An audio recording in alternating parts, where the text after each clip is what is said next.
Pemirsa ring pengawit Maret warsane mangkin lahan hutan kota Banyuasri hantuk jimar kali hektar ketandurin mekudang-kudang komoditas penyumbang inflasi sekadi pedas janganan tuung miwah tambak ulam mujair miwah nila.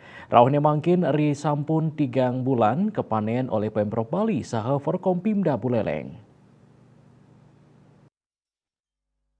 Panen perdana pedas inucap wantah pinaka hasil nyata kasumakenan samian angge ring sajoning nampenin inflasi. Penjabat Bupati Buleleng ketut lihat nyane ngaturang parama suksme majeng samian bages sanes sampun wantu ring program inucap. Kanani puniki wantah pinaka bukti yening samian bage masikian untuk nambakin inflasi. Harga cabai di pasaran 30.000, tetapi di sini kita jual 25.000. 5.000 selisihnya.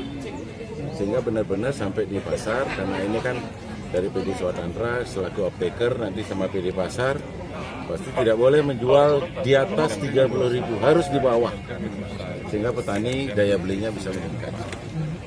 Lihat nyaneng wadarang mupu pedas puniki pacang kalimbakang majang kramani ngelintangin pasar tradisional sah modern ring Buleleng.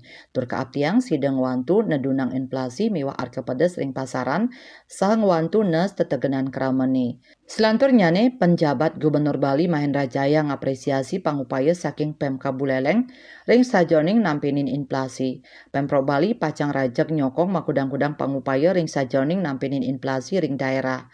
Selanturnya nih Ketua Satgas Ketahanan Pangan Provinsi Bali Dewa Made Indra Mausang, yening hasil mupus sane kapuliang sampun becik. Lahan yang tadinya tidak termanfaatkan sekarang termanfaatkan. Yang kedua, upaya kita untuk menaikkan ketersediaan bahan pangan seperti cabai, terung dan lain sebagainya bisa relatif terpenuhi. Nyelehin saking proyek inucap, Dewa Made Indra merencana untuk ngelimbakang program puniki ke lahan kosong tiosan duen Pemprov Bali. Bibitnya nih pacang kalimbakang saking BI, miwah OJK sahabage sani tiosan. Yasri Yuli, Bali TV.